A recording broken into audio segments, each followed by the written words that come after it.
Hello दोस्तों, कैसे हैं आप सब। आशा करते हैं कि आप सब बहुत अच्छे होंगे। और आज भाई हम लोग लेके आए हैं आपके लिए ये प्रैक्टिस सेट है। इसमें कुछ सिंपल साधारण सवाल हैं, बट ये सवाल आपको बहुत ही इम्पोर्टेंट रोल अदा करेंगे, क्योंकि कुछ साधारण सवाल भी हमें कई बार फंसा देते हैं। तो उसीलिए मैं ये सेशन लेके आया हुआ हूँ कि जिससे आप लोग बिल्कुल एक्सपर्ट हो जाए, चाहे वो छोटे सवाल हो चाहे वो टॉप लेवल के सवाल हो। तो आइए हम इस सवाल को देखते हैं। यहाँ पे आपको बहुत चीजें सीखने को मिलेंगी। अच्छा, इसमें मैं आपको ऑप्शनल टाइप क्वेश्चन लेके आया हूँ, तो ये आपको बहुत ज्यादा हेल्प करने वाली है। तो आइए हम लोग देखते हैं कि भाई इससे हमें क्या क्या फायदा मिलने वाला है।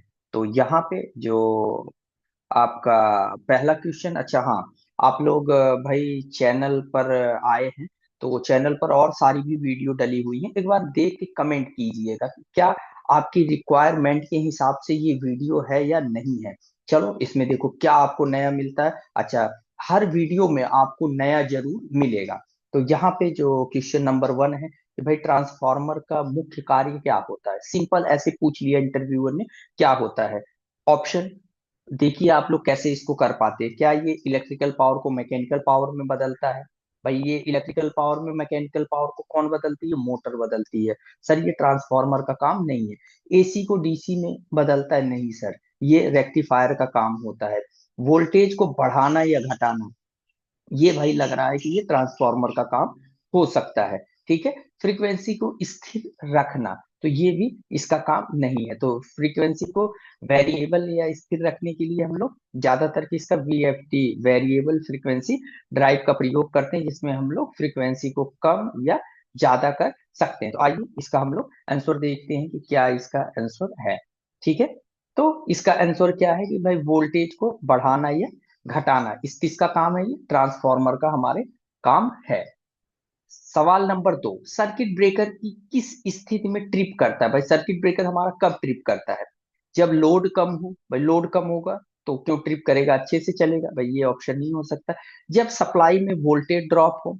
अच्छा, सप्लाई में जो वोल्टेज ड्रॉप का मैंने आपको कॉन्सेप्ट बताया हुआ है, वो क्या है कि भाई यूवीआर कब एक्टिवेट होगा। यूवीआर कब एक्टिवेट होगा, जब आपकी वोल्टेज कितना 85% टू 90% के बीच में होती है। यानी कि आपकी जो 100% वोल्टेज है, ये इतनी कम, यानी कि 15% उससे कम हो जाए या 10% उस रेटेड वोल्टेज से कम हो जाए, तब ये यूवीआर क्या होता है, हमारा एक्टिवेट होता है।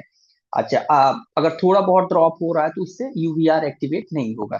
जब ओवरलोड या शॉर्ट सर्किट होता है, यस, जब हमारे ब्रेकर के अंदर ओवरलोड या शॉर्ट सर्किट होगा, तब ये क्या होगा, ट्रिप होगा। जब टेम्परेचर कम होगा, इससे भाई कोई लेना देना नहीं है। तो यहाँ पे हम क्या जवाब देंगे कि सर जब हमारा ओवरलोड और शॉर्ट सर्किट होता है।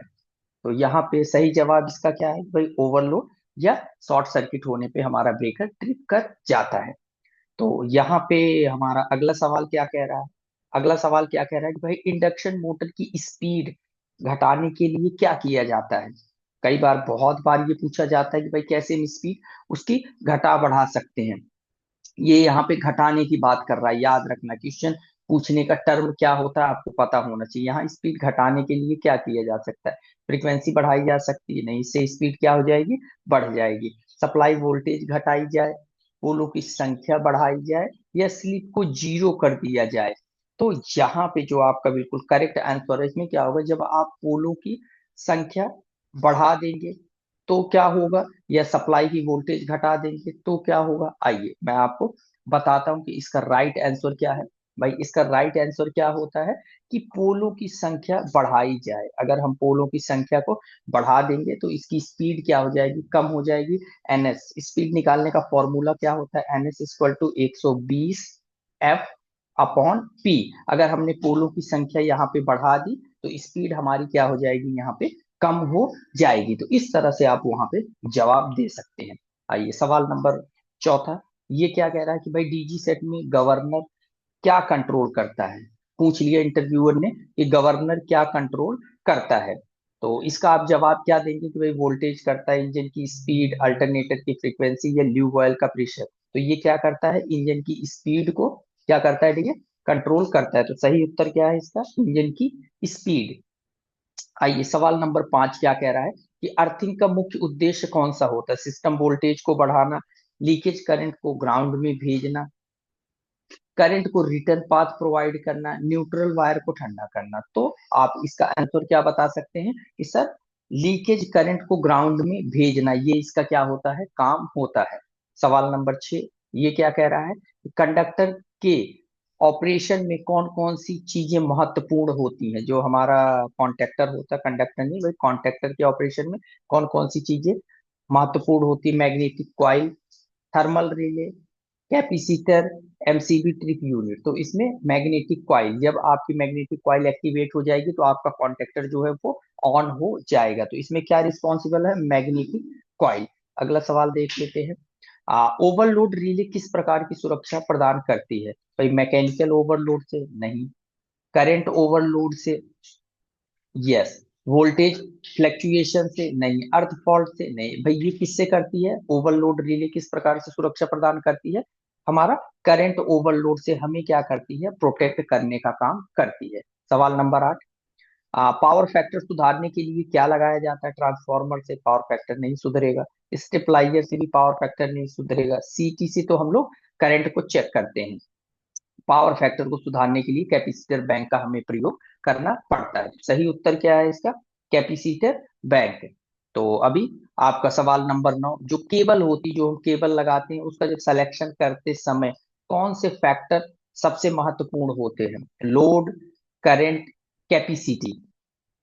केबल की कलर कोडिंग, भाई इससे केबल की कलर कोडिंग से नहीं मतलब होता केबल का सिलेक्शन करते समय। केबल की लेंथ और वेट ये करता है, डिपेंड करता है, बट उतना मायने नहीं रखता है। वोल्टेज ड्रॉप से बचना, तो वोल्टेज ड्रॉप से कैसे बचना है? मतलब अगर केबल की लेंथ ज्यादा होगी तो वोल्टेज ड्रॉप हमारा होता है, तो 2 से लेके 5% तक वोल्टेज ड्रॉप उसमें लेके चला जाता है। तो इसका जो सही जवाब होगा कि केबल का सिलेक्शन करते समय कौन सा फैक्टर सबसे इंपॉर्टेंट होता है? लोड, करंट, कैपेसिटी इसकी क्या होती है? सबसे इंपॉर्टेंट फैक्टर है। और सवाल नंबर 10 क्या है कि भाई कंट्रोल पैनल में इंडिकेटिंग लैंप क्या दिखाता है?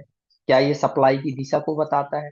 करंट की स्थिति, on off, trip, fault, yes ये ऑन ऑफ और उसके फॉल्ट को दिखाता है। फ्रीक्वेंसी लेवल नहीं, ये नहीं बताएगा। वोल्टेज रेटिंग ये नहीं बताएगा। ठीक है, तो यहाँ पे सही उत्तर क्या है कि भाई ये इंडिकेशन लैंप जो होते हैं, इंडिकेशन, वो ऑन ऑफ और फॉल्ट को बताते थे। ये इसका सही उत्तर था। तो ये आपके लिए कुछ सवाल थे जो आपकी प्रैक्टिस को स्ट्रांग करेंगे। तो कैसी लगी आप लोगों को ये वीडियो, कमेंट करिएगा। और चैनल को आप लोग सब्सक्राइब कर लीजिएगा। सब्सक्राइब इसलिए कीजिएगा क्योंकि जो आने वाली इंपॉर्टेंट वीडियो है वो आपसे मिस ना हो जाए। तो इसलिए मैं आपको सिंपल सवाल भी लेके आऊंगा और टफ सवाल भी मैं लेके आऊंगा, जिससे आप लोगों की जो प्रैक्टिस है वो बहुत अच्छी हो सके। तो चलिए, आप लोग स्वस्थ रहें, मस्त रहें, रिवीजन करते रहें। इसी होप के साथ हम लोग मिलेंगे किसी नेक्स्ट इंटरेस्टिंग टॉपिक के साथ।